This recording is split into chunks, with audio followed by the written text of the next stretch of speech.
Hello friends, मैं राम बाबू कुमार आपका अपना चैनल आर के क्लासेस में आपका स्वागत है।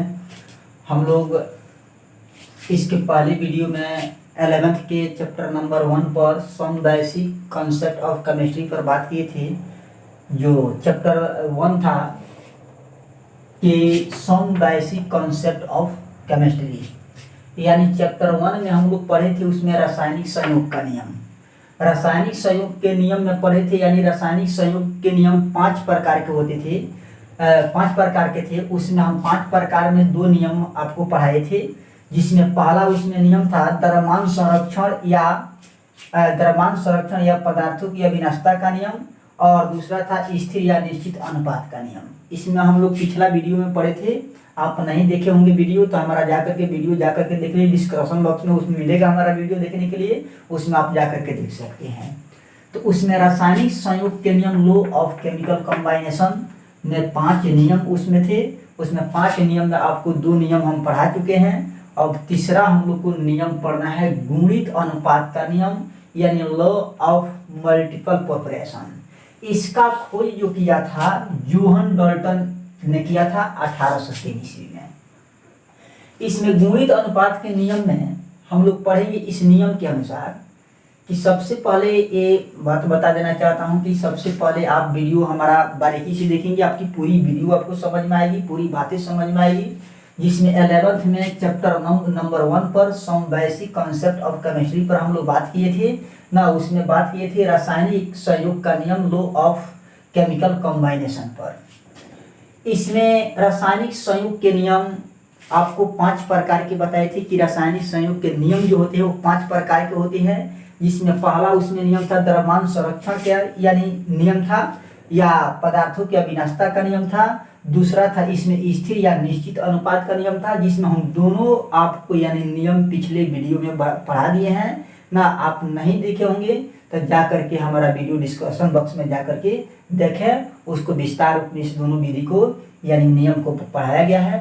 तीसरा उसमें नियम है गुणित अनुपात का नियम, यानी लॉ ऑफ मल्टीपल प्रोपोर्शन। इसका खोज जोहन डाल्टन ने किया था 1803 ईस्वी में। इस गुणित अनुपात का नियम कहता क्या है? इस गुणित अनुपात का नियम कहता है इस नियम के अनुसार कि यदि 2 तत्व, कितना तत्व यानी 2 तत्व यानी 2 एलिमेंट्स, 2 तत्व संयोग करके, 2 तत्व यानी 2 एलिमेंट्स संयोग करके 2 या 2 से अधिक, 2 या 2 से अधिक यौगिक बनाते हैं, यानी कंपाउंड बनाते हैं।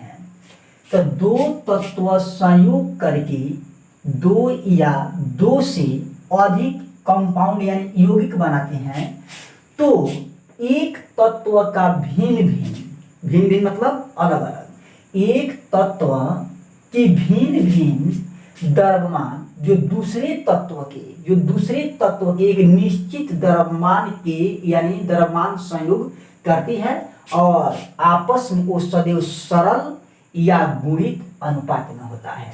क्या बोले हम कि 2 तत्व, यहां पर ध्यान देंगे, 2 तत्व संयोग करके, 2 तत्व यानी 2 एलिमेंट्स संयोग करके 2 या 2 से अधिक यौगिक बनाते हैं, तो वे एक तत्व की भिन्न भिन्न द्रव्यमान जो दूसरे तत्व के निश्चित द्रव्यमान के संयोग करती है, और आपस में उस सदैव सरल या गुणित अनुपात में होती हैं।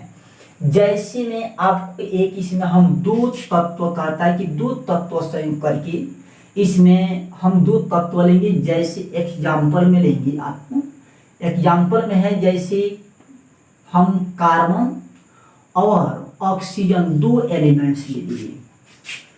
2 कहता है कि 2 तत्व संयोग करके, तो हम 2 तत्व ले लिए यानी कार्बन और ऑक्सीजन, यानी 2 एलिमेंट्स जब लिए तो इसमें जो है कंपाउंड जो बना, इससे कंपाउंड क्या बनेंगे, इससे कंपाउंड बनेंगे, एक तो बनेगा CO और दूसरा बनेगा CO2।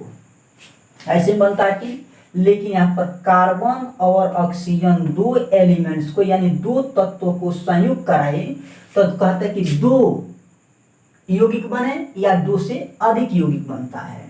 तो इसमें कार्बन और ऑक्सीजन से हम क्या किए, कार्बन और ऑक्सीजन से यानी दो एलिमेंट से जब हम क्या किए कि दो एलिमेंट को जब अभिक्रिया कराए तो इससे क्या यानी कंपाउंड बना, यानी कंपाउंड बना, एक बना यानी CO बनेगा, एक कार्बन मोनोऑक्साइड बनेगा और एक कार्बन डाइऑक्साइड बनेगा।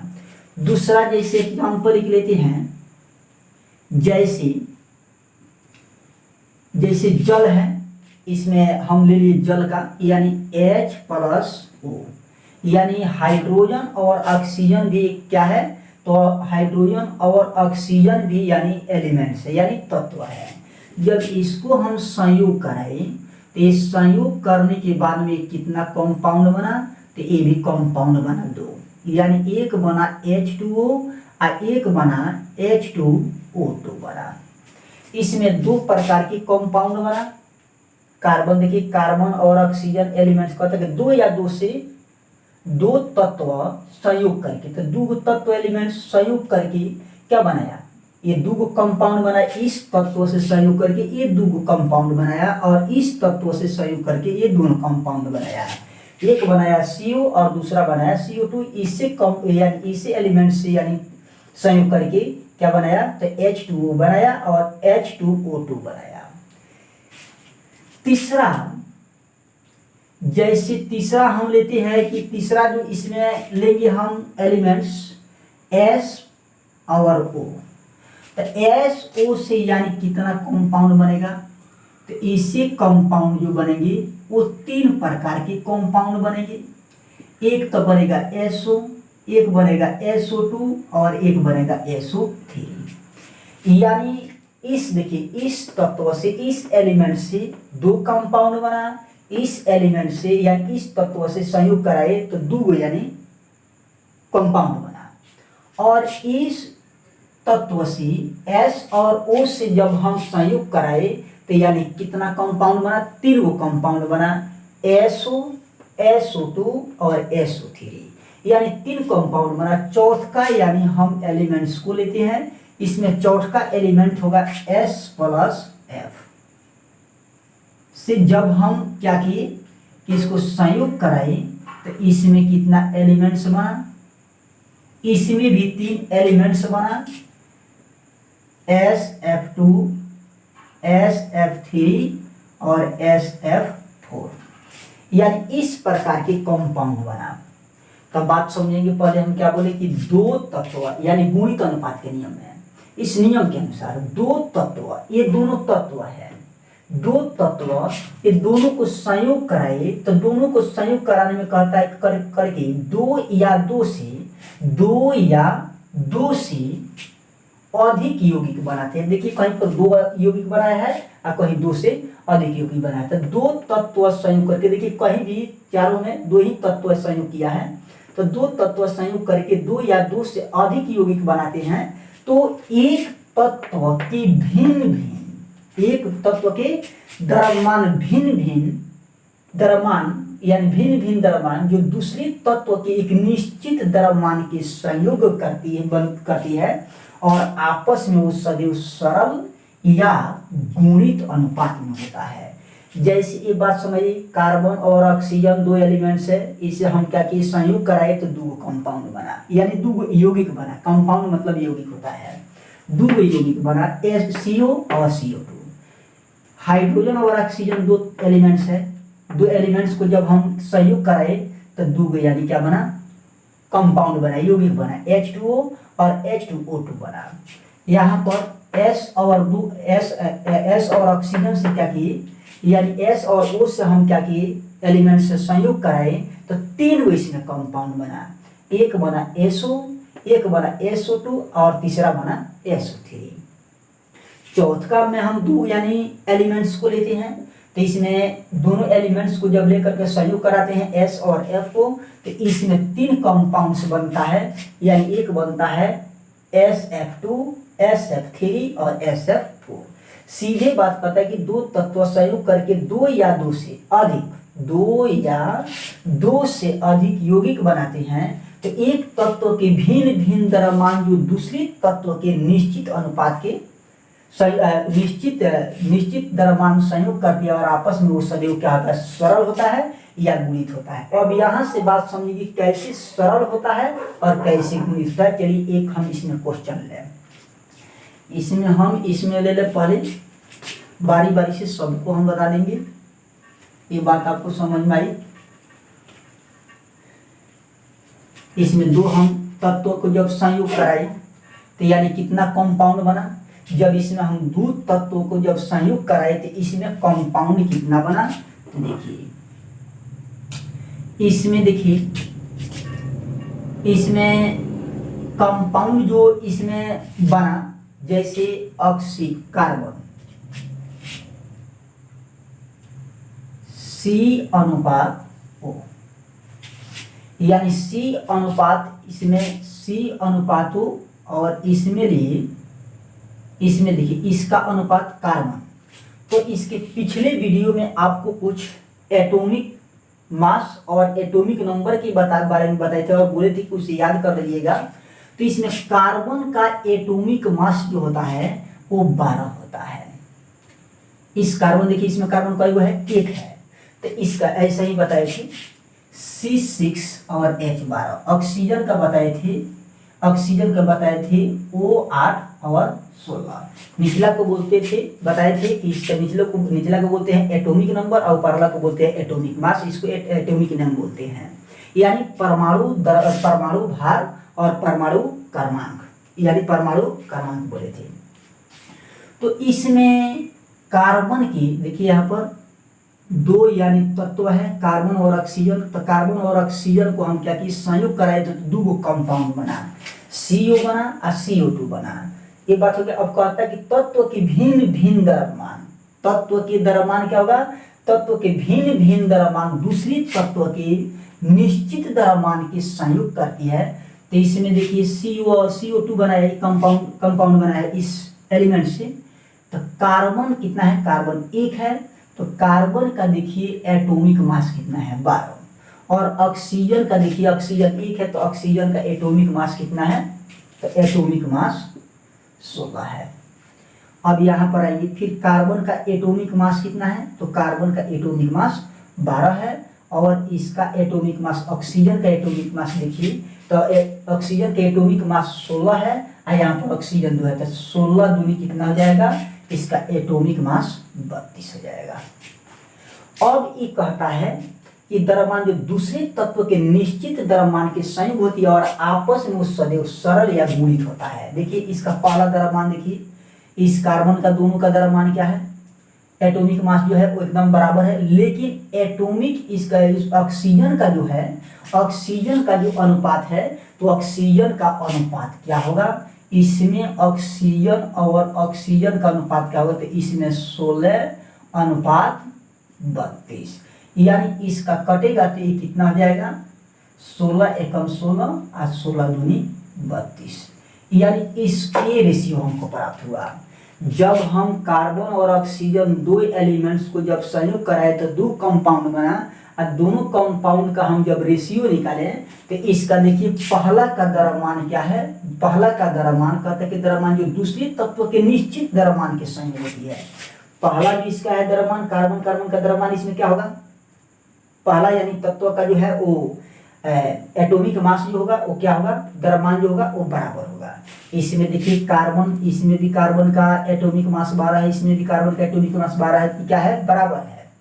लेकिन ए है यहाँ पर लिखे हैं गुणित अनुपात के नियम में, तो ऑक्सीजन का यानी अनुपात क्या हो जाएगा, तो ऑक्सीजन का अनुपात वो अनुपात वो बराबर यानी कितना 16:32, तो 16 एकम 16 और 16 दूनी 32, यानी इसका रेशियो कितना आया 1:2 में आया। यानी इसका अनुपात जो होगा उस सदैव सरल या गुणित अनुपात में होगा। जैसे और तीसरा कंपाउंड बनाएगा, इसमें 3 कंपाउंड बनाएगा, तीनों कंपाउंड को जब निकालेंगे तो पहला का यानी जो रेशियो होगा वो एकदम यानी उसका एटॉमिक मास एकदम समान होगा।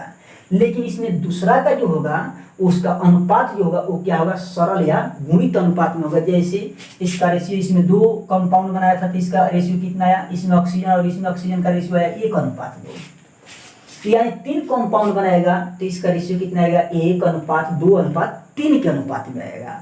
चलिए तो ये हो गया कर जी, तो ये हो गया। यानी 2 एलिमेंट्स को जब हम क्या किए, जब 2 एलिमेंट्स को जब हम संयोग कराए तो 2 कंपाउंड बना था, दोनों कंपाउंड को जब लेकर के हम अनुपात निकाले तो कार्बन का देखिए, कार्बन का यानी कितना एटॉमिक मास 12, ऑक्सीजन 1 था तो ऑक्सीजन का एटॉमिक मास 16, और इसमें देखिए कार्बन का एटॉमिक मास 12 और इसमें ऑक्सीजन का एटॉमिक मास कितना है, ऑक्सीजन का एटॉमिक मास 16 है, तो 16 दूनी कितना हो जाएगा 32। तो इसका तो रेशियो एकदम समान है। यानी इसका द्रव्यमान क्या है, इसमें पहले लिखा है कि एक तत्व की भिन्न भिन्न, एक तत्व के देखिए इसका भिन्न भिन्न है, एक तत्व का भिन्न भिन्न जो दूसरे तत्व के निश्चित द्रव्यमान संयोग करती है। यानी दूसरा जो तत्व होता है, जो तत्व है इसका देखिए द्रव्यमान क्या है, समान है, लेकिन दूसरा जो इसमें तत्व है, पहला जो इसमें दूसरा तत्व है इसका देखिए इसका रेशियो क्या है, अलग अलग है। इसका एटॉमिक मास जो है वो अलग अलग है। तो ये दोनों जो है बराबर है, लेकिन जब ऑक्सीजन का जो भिन्न भिन्न है उसका जब हम रेशियो निकालेंगे तो इसका रेशियो ऑक्सीजन का 16 है और इसका रेशियो ऑक्सीजन का कितना है 32। इसमें 16 है, इसमें 32, यानी वो अनुपात वो कितना हो जाएगा 16:32। तो 16:1 और 16 दूनी 32, इसका रेशियो कितना निकला 1:2। एक और हम लेते हैं एग्जाम्पल, दूसरा एग्जाम्पल लेते हैं। जैसे दूसरा एग्जाम्पल में हम लेते हैं क्या, तो दूसरा एग्जाम्पल में हम ले लेते हैं S+O। जब इसे हम एलिमेंट से जब हम क्या करते हैं कि जब हम इसको संयोग कराते हैं तो यानी इसमें 3 गो कंपाउंड बनता है। पहला बनता है SO, दूसरा बनता है SO2 और तीसरा बनता है SO3। चलिए अब इसी रेशियो में आप समझिए, चाहे इसका हम चार्ट बना लेते हैं कंपाउंड का इसमें।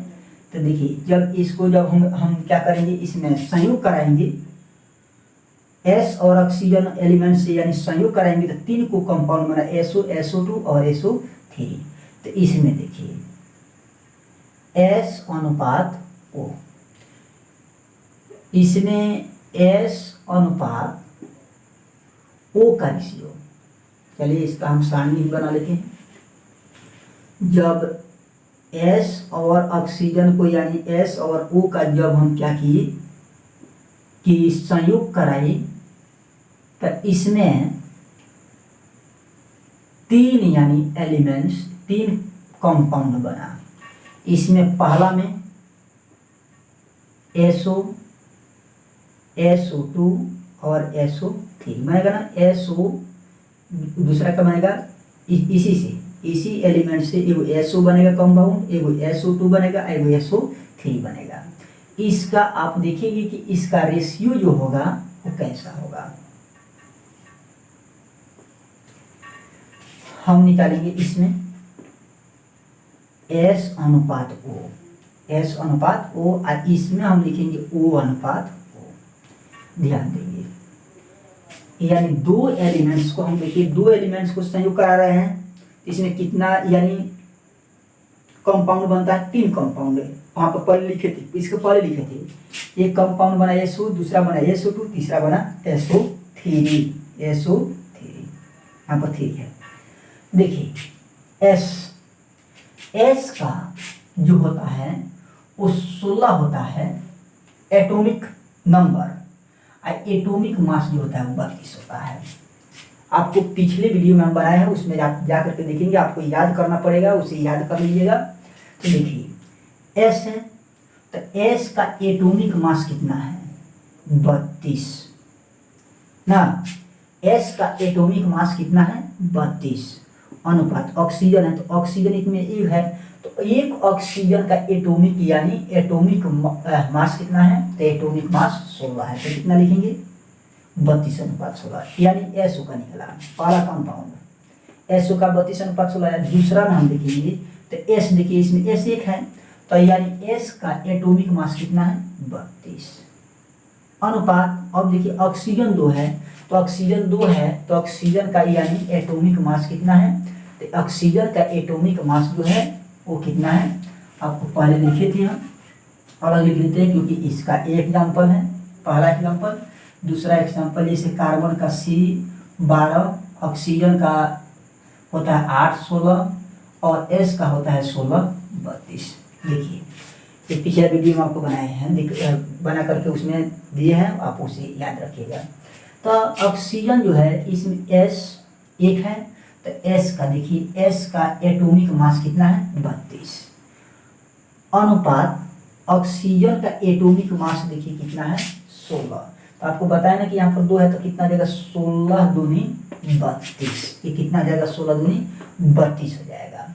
उसके बाद SO3 है, तो इसमें S का यानी एटॉमिक मास कितना होगा, तो 32 होगा, ये वैसे है। तो ऑक्सीजन इसमें 3 है, तो ऑक्सीजन का एटॉमिक मास देखिए कितना है 16, लेकिन यहाँ पर 3 है तो कितना जाएगा 16×3=48। यानी जब S एलिमेंट से, जब S एलिमेंट और उस ऑक्सीजन से जब हम क्या किए कि इसको संयुक्त कराए तो 3 प्रकार के कंपाउंड बनता था, SO, SO2 और SO3।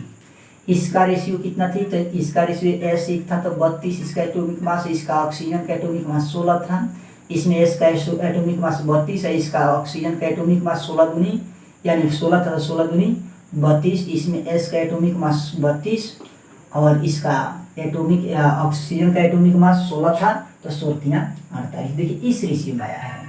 अब क्या करेंगे, आपको पहले ही बताए हैं कि एक तत्व के भिन्न भिन्न द्रव्यमान जो दूसरे तत्व के निश्चित द्रव्यमान के बराबर संयोग करती है। तो इसमें देखिए तो पहला जो है एस का जो एटॉमिक मास जो है देखिए एकदम बराबर है 32।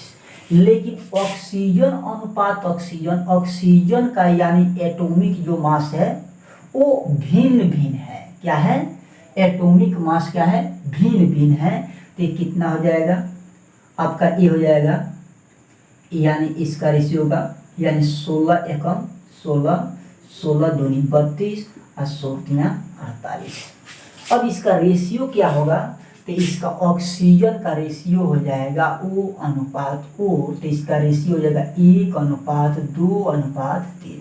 एकदम सरल या गुणित, इसी को बोलते हैं सरल या गुणित अनुपात में बोलते हैं ना।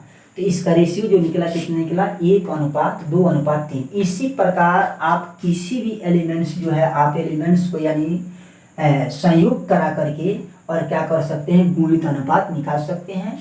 तो आपको बताएं कि 2 तत्व संयोग करके 2 या 2 से अधिक यौगिक बनाते हैं, 2 तत्व संयोग करके 2 या 2 से अधिक क्या बनाते हैं, कंपाउंड बनाते हैं। तो इसमें आपका एक एग्जाम्पल बताइए, इसमें SO, इसमें 2 यानी यौगिक बना था, 2 कंपाउंड बना था, तो इसका अनुपात क्या था 1:2। इसका अनुपात S और O से यानी एलिमेंट से जब हम संयोग कराए तो कितना यानी कंपाउंड बना था SO, SO2, SO3। SO का यानी जो अनुपात था 32:16 था, SO2 का 32:32 था और SO3 का 32:48। आपको किस तरह से आया आपको बताए हैं। तो देखिए इसका पहला जो है द्रव्यमान एटॉमिक मास जो है वो एकदम बराबर है। क्या है, बराबर। लेकिन कहता है कि एक तत्व की भिन्न भिन्न, इस तत्व का ऑक्सीजन का देखिए ऑक्सीजन का जो है एटॉमिक मास सब अलग अलग भिन्न भिन्न है।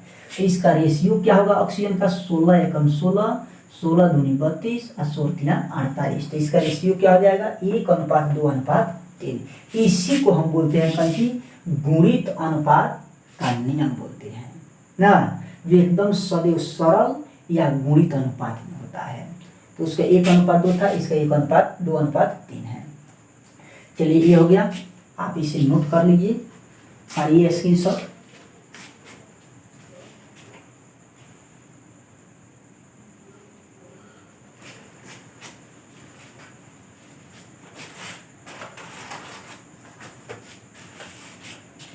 चलिए तब अब हम लोग इसमें पढ़ेंगे यानी चौथा नियम है। इसमें हम पढ़ेंगे चौथा नियम में पढ़ेंगे, चौथा नियम पढ़ेंगे हम। ये हो गया, आपको बात एकदम क्लियर समझ में आई होगी, नहीं एकदम आपको क्लियर समझ में आई होगी, पीछे वीडियो करके आप अच्छी तरह से समझ लेंगे।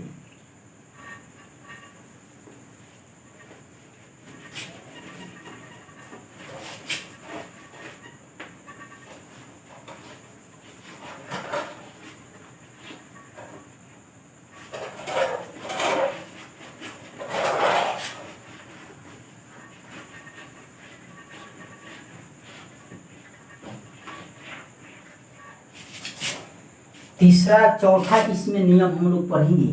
चौथा नियम है इसमें, चौथा नियम है व्युत्क्रम अनुपात। व्युत्क्रम अनुपात अथवा तुल्य अनुपात का नियम। तुल्य अनुपात का नियम जिसको बोलते हैं लॉ ऑफ रेसिप्रोकल।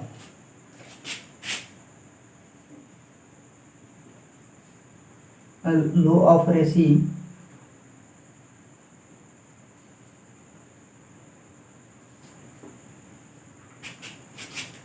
और होता है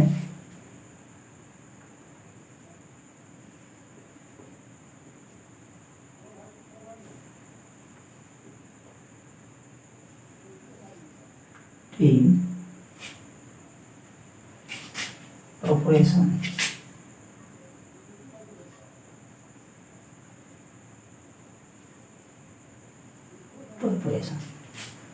व्युत्क्रम अनुपात अथवा तुल्य अनुपात का नियम चौथा है। इसको आपको बारीकी से एकदम देखना पड़ेगा। एकदम आपको जो है एकदम विस्तार रूप से हम बताएंगे। एकदम एक ही बार में आपको एकदम ये वीडियो समझ में आ जाएगी। ये बात समझ में आ जाएगी इसमें ना।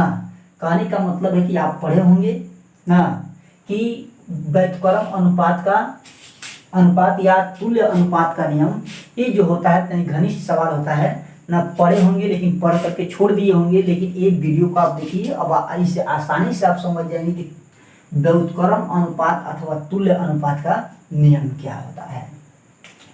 इसमें देखिए, इस नियम के अनुसार, इस नियम के अनुसार होता है इसमें कि दो तत्व की भिन्न भिन्न मात्राएं, दो तत्व की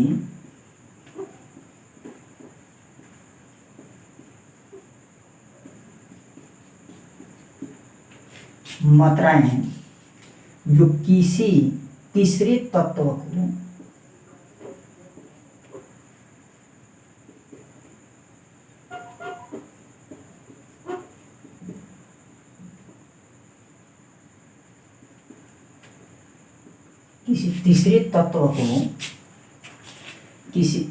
तीसरे तत्व को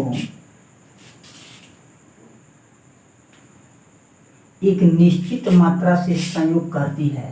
एक निश्चित मात्रा से संयोग करती है। संयोग करती है। कहता है कि दो तत्व की भिन्न भिन्न मात्राएं किसी तीसरे तत्व को एक निश्चित मात्रा से संयोग करती है। एक निश्चित मात्रा से संयोग करती है तो पहले उन तत्व के द्रव्यमान, पहले उन तत्व के द्रव्यमान, पहले उन तत्वों के द्रव्यमान समान होगी। अतः पहले उन तत्वों के द्रव्यमान समान होगी, तत्वों के द्रव्यमान समान होगी,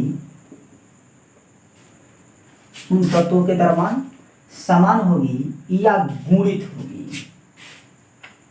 या गुणित होगी।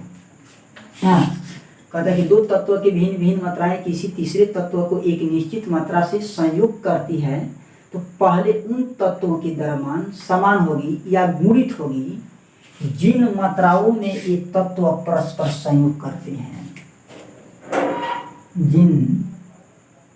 कहता है कि जिन मात्राओं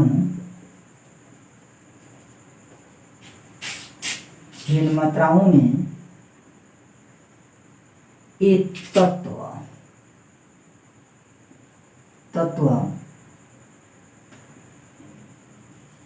परस्पर संयोग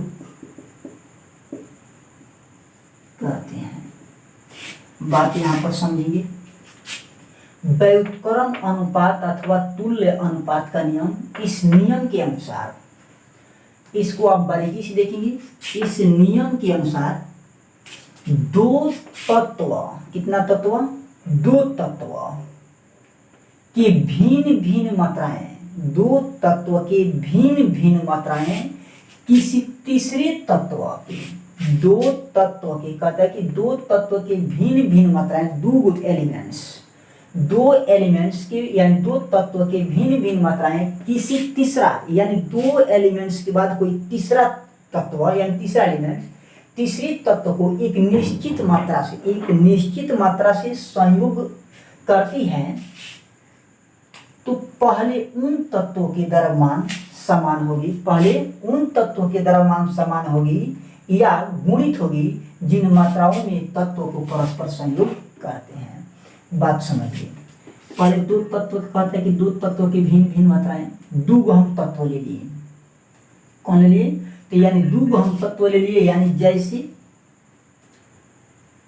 कार्बन और एक ऑक्सीजन ले लिए, और तीसरा कोई तत्व ले लिए हाइड्रोजन। बात समझिएगा, इसे कोई तीसरा यानी तत्व कौन ले लिए, हाइड्रोजन। एक कार्बन यानी कहता है ना कि दो तत्व के भिन्न भिन्न, तो दो तत्व ले लिए अलग अलग भिन्न भिन्न, एक कार्बन ले लिए और एक ऑक्सीजन ले लिए, और कहता है कि दो तत्व के भिन्न भिन्न मात्राएं, तो दो तत्व हो गया, अलग अलग एलिमेंट्स हो गया, किसी तीसरे तत्व, तीसरा तत्व ये हाइड्रोजन हो गया, किसी तीसरे तत्व को एक निश्चित मात्रा, एक निश्चित मात्रा, एक निश्चित मात्रा में से संयोग करती है, एक निश्चित मात्रा से संयोग करती है, तो पहले उन तत्वों के द्रव्यमान समान होगा, पहले इस तत्व के द्रव्यमान समान होगा ना, कहता है कि पहले उन तत्वों के द्रव्यमान समान होगा या गुणित होगा जिन मात्राओं में तत्व परस्पर संयोग करते हैं। बस समझ, दो तत्व के भिन्न भिन्न, तो दो तत्व एलिमेंट्स हो गया कार्बन और ऑक्सीजन, ठीक, भिन्न भिन्न मात्राएं किसी तीसरा अनुपात, यानी तीसरा तत्व क्या है, तो हाइड्रोजन है। दो एलिमेंट्स भिन्न भिन्न है, दो तत्व अलग अलग है, और कहता है कि मात्राएं किसी तीसरा तत्व हाइड्रोजन है, हाइड्रोजन से हम क्या किए, कहता है कि एक निश्चित मात्रा से संयोग करती है। यहाँ तक बात समझिए, यहाँ से यहाँ तक इस बात को समझिए, दो तत्व भिन्न भिन्न, तो एक कार्बन और एक ऑक्सीजन, ये दोनों अलग अलग एलिमेंट्स है। तीसरा तत्व हाइड्रोजन है, एक निश्चित मात्रा में, एक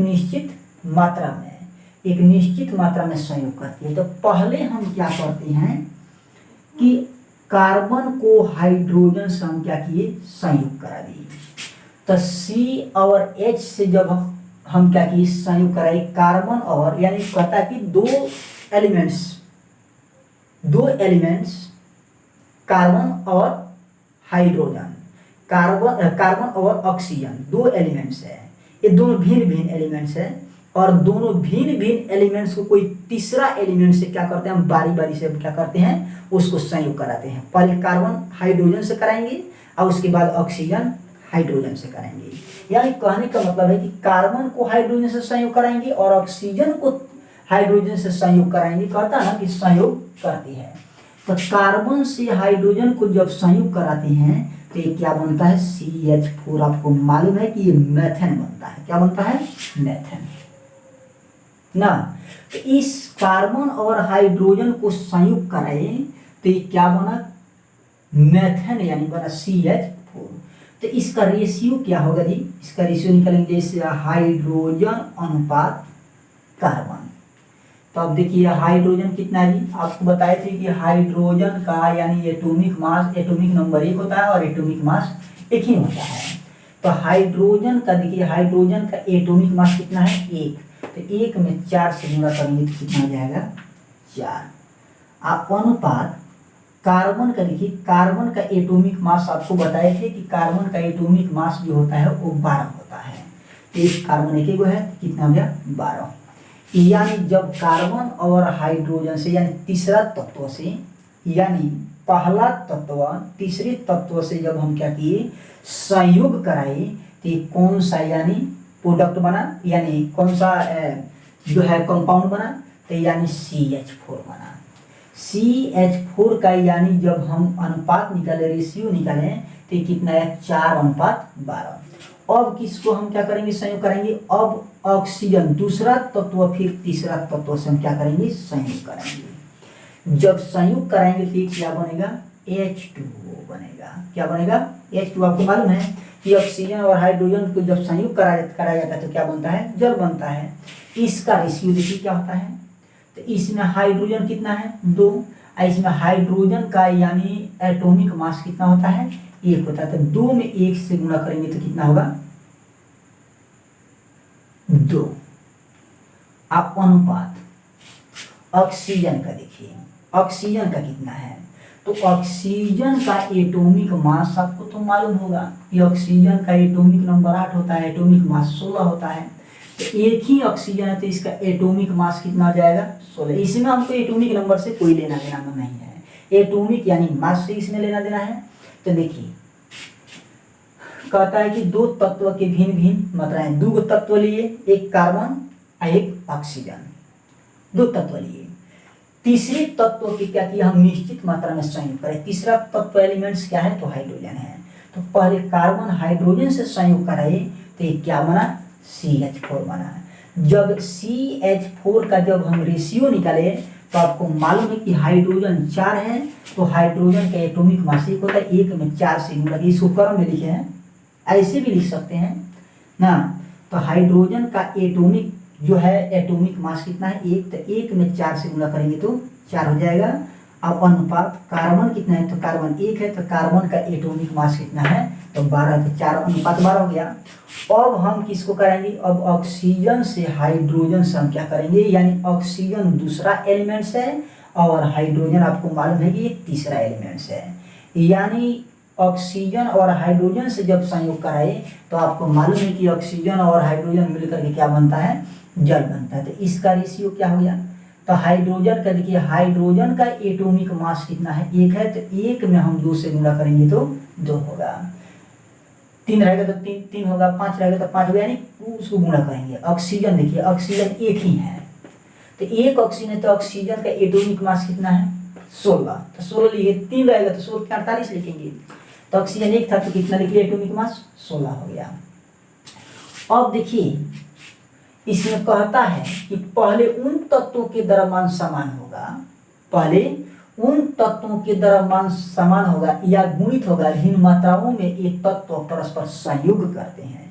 अब देखिए पहले उन तत्वों के द्रव्यमान क्या हुआ, समान होगा। तो यहाँ पर देखिए इसका यानी द्रव्यमान कितना है, 4, और इसका द्रव्यमान कितना है, 2। अब इसको पहला तत्व को समान करने के लिए हम क्या करेंगे, इसमें तो पहला तत्व समान है नहीं, इसमें 2 है, यहाँ पर 4 है। तो इससे यानी कहने का मतलब पहला तत्व हम किसी भी हाल में हम क्या करेंगे, इसको हम बराबर करेंगे, क्योंकि यहाँ पर परिभाषा कहते हैं कि पहले उन तत्वों के द्रव्यमान समान होंगे। तो हम देखिए यहाँ पर पहला तत्व जो है यहाँ पर 4 है, और यहाँ पर पहला तत्व हाइड्रोजन का क्या है, इसमें हाइड्रोजन का तत्व जो है एटॉमिक मास 4 है, और इसमें हाइड्रोजन का कितना है, 2। तो इसका तो है द्रव्यमान क्या है, द्रव्यमान इसका अलग अलग है। तो यहाँ पर नहीं, तो इसमें हम 2 से डिवाइड करेंगे, नहीं तो इसमें हम क्या करेंगे, 2 से मल्टीप्लाई करेंगे। तो हम एक काम करते हैं कि इसमें हम 2 से मल्टीप्लाई कर देते हैं। तो देखिए जब 2 से हम मल्टीप्लाई करेंगे तो 2 दूनी कितना जाएगा, 4। अब अनुपात 16 दूनी 32। अब देखिए तो ये पहला तत्व जो है, पहला यानी तत्व के द्रव्यमान देखिए बराबर हो गया। तो बराबर हो गया तो इसमें ऑक्सीजन के यानी कितना बच गया, इसमें कार्बन, इसमें कार्बन और कहता है इसमें समान होगा या गुणित होगा जिन तत्वों की तत्वों को परस्पर संयोग करती है। तो बच गया क्या, भिन्न भिन्न तत्व क्या बच गया, तो कार्बन बच गया और इसमें ऑक्सीजन का बच गया। तो कार्बन का कितना अनुपात रेशियो मिला जी, इसमें कार्बन का जो रेशियो मिला, इसमें कार्बन अनुपात ऑक्सीजन। तो ये तो दोनों तो बराबर हो गया, हाइड्रोजन बराबर हो गया इसका द्रव्यमान, लेकिन बच गया कार्बन और ऑक्सीजन। तो ऑक्सीजन का कितना आया 32, कार्बन का कितना है 12, हाइड्रोजन के तो बराबर हो गया, तो ये अलग हो जाएगा। तो कार्बन का अनुपात और ऑक्सीजन का अनुपात कितना है, तो कार्बन का हो जाएगा 12, अनुपात ऑक्सीजन का कितना हो जाएगा 32। इसका रेशियो कितना मिला, तो इसका जब कार्बन और हाइड्रोजन से और ऑक्सीजन और हाइड्रोजन से संयुक्त कराए तो इसमें पहला तत्व का द्रव्यमान क्या हो गया, समान हो गया। जब हम इसे 2 से मल्टीप्लाई किए तो इसमें पहला द्रव्यमान क्या हो गया, बराबर हो गया। और इसमें दूसरा एलिमेंट्स का जो है, इसमें दूसरा एलिमेंट्स कार्बन है और इसमें दूसरा एलिमेंट्स ऑक्सीजन है। तो दोनों का यानी रेशियो क्या होगा, कार्बन और ऑक्सीजन का रेशियो क्या होगा, तो इसका कार्बन और ऑक्सीजन बच गया तो इसका रेशियो हो जाएगा 12:32। अब कहता है कि गुणित होगी या जिन मात्राओं में तत्वों को परस्पर संयुक्त करते हैं, तत्वों पर परस्पर संयुक्त करते हैं। यदि हम अब जब कार्बन तीसरा यानी तत्वों से संयोग कराए, ऑक्सीजन तीसरा तत्व से संयोग कराए तो इसमें पहला तत्व जो है, पहला तत्व का द्रव्यमान समान हो गया और शेष बचा कार्बन और ऑक्सीजन। तो कार्बन और ऑक्सीजन का संयोग क्या आया, यानी कार्बन और ऑक्सीजन का रेशियो जो आया वो 12:32 है। देखिए कार्बन और ऑक्सीजन का रेशियो कितना आया, कार्बन और ऑक्सीजन का रेशियो 32 आया। तो क्या मैं इसे कार्बन और ऑक्सीजन को जब हम संयुक्त कराते हैं तो आपको मालूम है कि क्या बनता है, CO2 बनता है। कहता है कि जब कार्बन और ऑक्सीजन का रेशियो जब 12:32 आया है तो क्या हम कार्बन और ऑक्सीजन का जब हम संयोग कराएंगे तो इसका रेशियो क्या इसके रेशियो के बराबर होगा या नहीं होगा। तो इसमें देखिए हम जब कार्बन और ऑक्सीजन को जब संयोग करा दिए तो कार्बन और ऑक्सीजन संयोग करके क्या बनता है, कार्बन डाइऑक्साइड।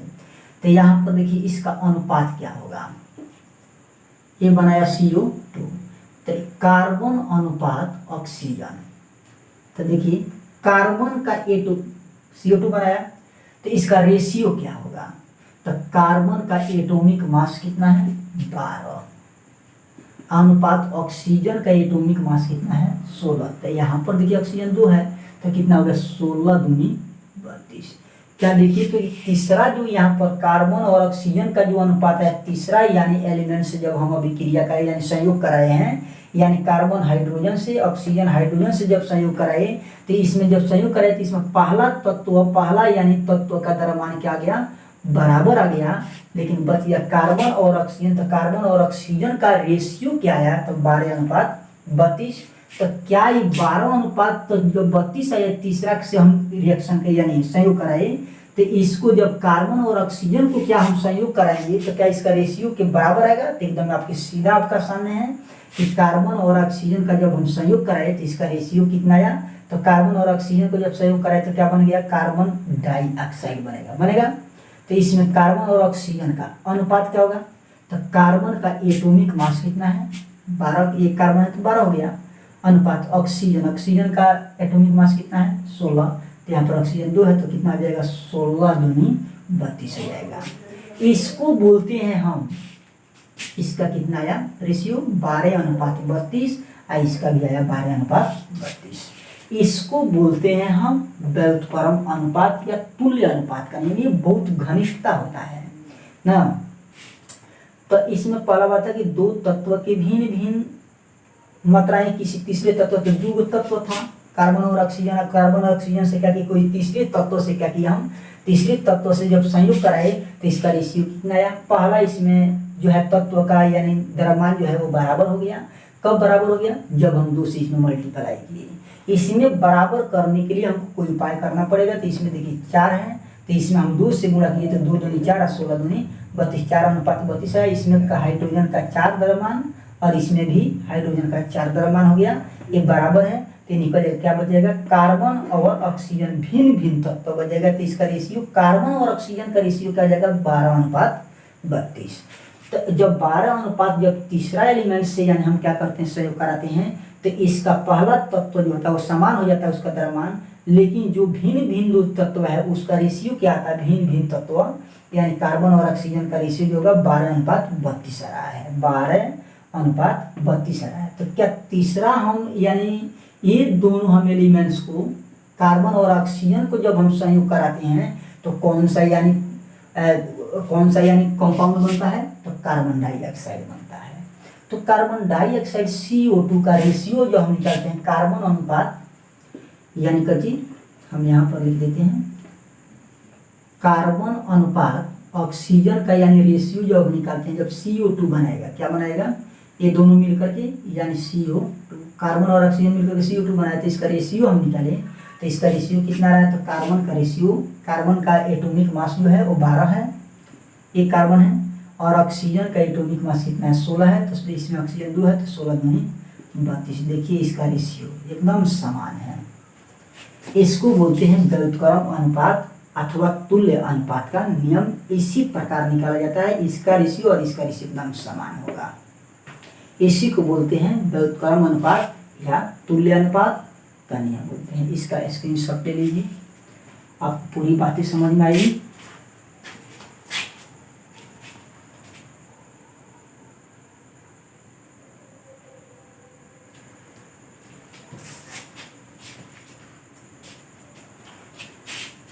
चलिए इसमें हम अब तीसरा जानेंगे, इसमें हम अब लास्ट यानी क्वेश्चन पढ़ेंगे 5वां।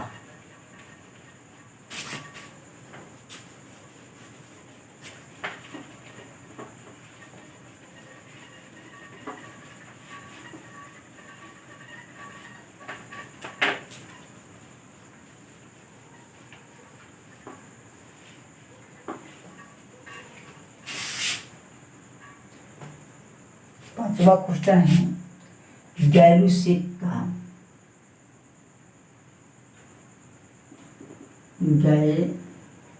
गैलुसिक गैस यानी गैलुसिक का नियम गैस, यानी इसको बोलते हैं गैलुसिक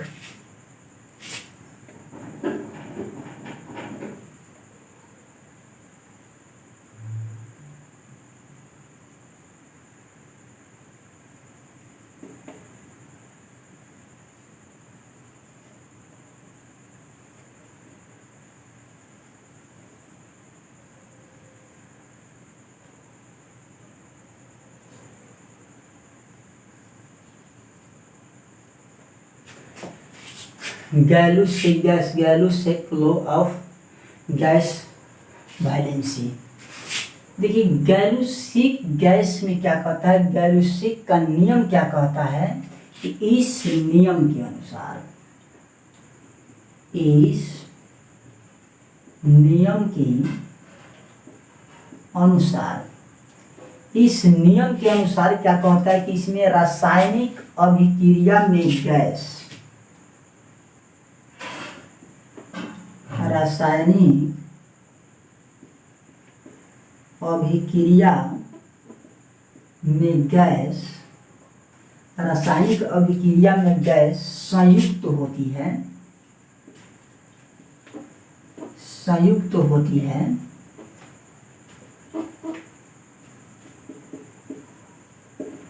संयुक्त होती है या बनाती है, बनाती है, तो उनके आयतन सरल अनुपात, तो उनका आयतन सरल अनुपात, सरल अनुपात में होता है।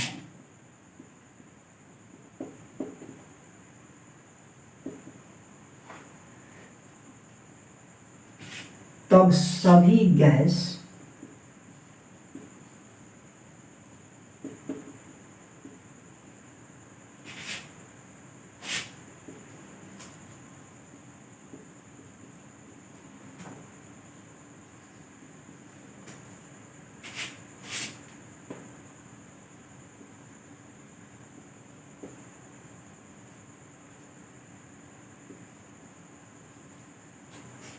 देखिए गैलुसिक का नियम ही कहता है कि इस नियम के अनुसार रासायनिक अभिक्रिया में, रासायनिक अभिक्रिया में गैस संयुक्त, गैस संयुक्त होती है या बनती है, तो उनका आयतन सरल अनुपात में होता है, तब सभी गैस समान ताप एवं दाब की स्थिति में होती है। क्या बोले हम कि रासायनिक अभिक्रिया में, ये बहुत छोटा सा इसमें ये जो है कहानी इसमें है ना, इसकी छोटी सी ये सवाल है। रासायनिक अभिक्रिया में गैस संयुक्त होती है। रासायनिक अभिक्रिया में गैस क्या होती है? संयुक्त होती है या बनती है, तो उसका आयतन जो होता है, उसका आयतन जो होता है वो सरल अनुपात में होता है। तब सभी गैस समान ताप एवं दाब की स्थिति में होते हैं। सभी गैस समान ताप या दाब की स्थिति में होती है। जैसे मान के चलिए एग्जाम्पल में, जैसे आपका है हाइड्रोजन 2 और इसमें ले लिया हम क्लोरीन। ये हाइड्रोजन क्या है? इसमें जितना भी यानी जो इसमें गैस जो होंगे, हाइड्रोजन भी एक, इसमें जितनी भी क्रिया होगी वो सभी गैस के ही साथ होगी। हाइड्रोजन भी एक गैस है, क्लोरीन भी एक गैस है, और हाइड्रोजन और क्लोरीन के साथ जब अभिक्रिया कराते हैं तो क्या बनता है? HCl बनता है। लेकिन यहाँ पर क्या लगा देंगे? 2 लगा देंगे, यानी क्या बन गया? HCl क्या है? तो HCl और एक प्रकार की क्या है? हाइड्रोक्लोरिक अम्ल है, और ये भी एक प्रकार की गैस है। यानी कहने का देखिए, रासायनिक अभिक्रिया में जब गैस संयुक्त होती है, गैस दोनों क्या होती है? संयुक्त होती है, अभिक्रिया करती है, तो संयुक्त होती है या बनती है, तो उसका अनुपात जो होता है वो सरल अनुपात में होता है। तब सभी गैस समान ताप एवं दाब पर स्थित होना चाहिए। यानी उसकी ताप जो होना चाहिए, दाब जो होना चाहिए, वो समान स्थिति में होना चाहिए। उसका ताप और दाब अलग अलग नहीं होना चाहिए। तो रासायनिक अभिक्रिया में गैस संयुक्त होती है, रासायनिक अभिक्रिया में गैस संयुक्त होती है या बनती है, तो इसका जो प्राप्त जो गैस होता है उसका आयतन सरल अनुपात में होता है। तब सभी गैस का समान ताप एवं दाब की स्थिति में। तो जैसे मान के चलिए, या यहाँ पर हाइड्रोजन का आयतन कितना है? 1। क्लोरीन का कितना है? तो 1 ही है। और इसमें हाइड्रोक्लोरिक अम्ल का आयतन कितना है? 2। तो इसका रेशियो क्या होगा? इसका रेशियो क्या होगा? तो रेशियो होगा 1:1:2। इस प्रकार से होता है रासायनिक अभिक्रिया में। जब कोई गैस संयुक्त होती है या बनती है तो उसका रेशियो ऐसी आयतन में होता है। उसका आयतन सरल अनुपात में होता है। ये क्या है? इस सब आयतन है, तो इसका आयतन जो होता है, इसका आयतन सरल अनुपात में होता है, यानी 1:1:1:2। हाइड्रोजन भी एक गैस है, क्लोरीन भी गैस है, और दोनों को जब हम क्या कि संयुक्त कराए तो कौन सा यानी गैस बना? तो हाइड्रोक्लोरिक अम्ल बना। तो इसका यानी आयतन कितना आया? 1। इसका क्लोरीन का आयतन 1 और इसका हाइड्रोक्लोरिक का आयतन 2। तो इसका रेशियो कितना हो गया? 1:1:2 आया। इसको बोलते हैं हम गैलुसेट गैस, यानी गैलुसेट का नियम। यानी एक और हम एग्जाम्पल लाते हैं, जैसे इसको हम सरल अनुपात भी बोलते हैं। सरल अनुपात यहाँ पर लेते हैं, सरल अनुपात भी होता है। एक और हम एग्जाम्पल लेते हैं, जैसे N2 + H2 से जब हम N2 क्या है? तो नाइट्रोजन एक प्रकार की गैस है। H क्या है? तो H हाइड्रोजन भी एक प्रकार की। ऐसा आपको बताएं कि इसमें जितना भी यानी इसमें जो क्रियाएं जो होगी वो सभी गैस के ही साथ होगी। तो नाइट्रोजन भी एक गैस है, हाइड्रोजन भी एक गैस है, और नाइट्रोजन और हाइड्रोजन को जब हम क्या किए, जब अभिक्रिया कराइए, जब इसको संयुक्त कराइए, तो क्या बन गया? NH3, यानी अमोनिया बना। अमोनिया गैस, इसको क्या बोलते हैं? अमोनिया गैस बना। लेकिन यहाँ पर नाइट्रोजन 2 हाइड्रोजन 2, तो यहाँ पर क्या करेंगे? हम 2 लगा देंगे। तो नाइट्रोजन 3 दूनी 6 अतः हाइड्रोजन 3 दूनी 6। तो यहाँ पर हम क्या कर देंगे? यहाँ पर 3 कर देंगे। तो हाइड्रोजन 3 दूनी 6, यहाँ पर क्या कर देंगे?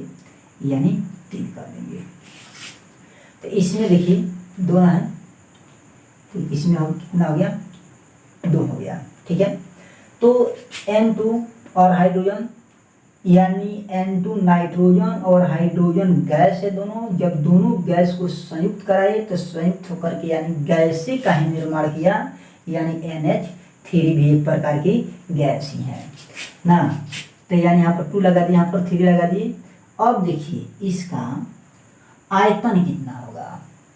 इसका नाइट्रोजन का आयतन आपको जानते हैं कि यहाँ पर 1 है, तो इसका नाइट्रोजन का आयतन 1, हाइड्रोजन का आयतन 3 और अमोनिया का आयतन 2। इसका अनुपात क्या होगा जी, इसका सरल अनुपात क्या होगा, तो 1:3:2। लेकिन इस रेशियो में होगा, लेकिन इसको हम क्या करेंगे, क्रम में लिख लेंगे। इसका रेशियो देगा 1:2:3 के अनुपात में होगा। इसको बोलते हैं हम सरल अनुपात। तब बात आपको समझ में आया। गैल्यूसिक का नियम जो है, इस नियम के अनुसार रासायनिक अभिक्रिया में गैस जब संयुक्त होती है, रासायनिक अभिक्रिया में सब गैस है, सभी गैस संयुक्त होती है, तो इसमें गैस का ही निर्माण होता है। तो रासायनिक अभिक्रिया में गैस संयुक्त होती है या बनती है, गैस संयुक्त होती है या बनती है, तो उनका आयतन सरल अनुपात में होता है। उसका आयतन सरल अनुपात में होता है। सरल अनुपात का मतलब होता है क्रम में होता है। जैसे हाइड्रोजन एक गैस लिए, क्लोरीन भी एक गैस लिए। जब हाइड्रोजन और क्लोरीन को जब हम क्या किए, क्रिया कराए, तो क्या बना, कौन सी गैस बना, तो HCl अम्ल है एक प्रकार की, ये भी एक प्रकार की गैस है। तो यहाँ पर देखिए हाइड्रोजन का आयतन यहाँ पर 1, क्लोरीन का आयतन 1 और हाइड्रोक्लोरिक अम्ल का आयतन यानी इसका आयतन 2। तो इसका अनुपात क्या होगा, सरल अनुपात क्या होगा, तो इसका सरल अनुपात होगा 1:1:2 होगा। उसके बाद नाइट्रोजन और हाइड्रोजन को यानी क्या किया, दोनों एक प्रकार की गैस है। जब इसको क्रिया कराए तो क्या बना, अमोनिया गैस बना। तो नाइट्रोजन का यानी आयतन 1, हाइड्रोजन का आयतन 3 और अमोनिया का आयतन 2। तो इसका रेशियो क्या हो जाएगा, 1:3:2। इसका सरल अनुपात क्या होगा, तो 1:2:3 होगा। चलिए अब हम आगे अगले वीडियो में आपसे मिलेंगे और अगले वीडियो हम बनाएंगे केमिस्ट्री का 11th का और 12th का भी ऑर्गेनिक और इनऑर्गेनिक केमिस्ट्री का आपका पूरा वीडियो हमारे जो मिलेगा, आपको विस्तार रूप से मिलेगा पढ़ने के लिए ना। आपकी पूरी समझ में बातें आई होगी। चलिए अगले वीडियो में हम फिर मिलेंगे।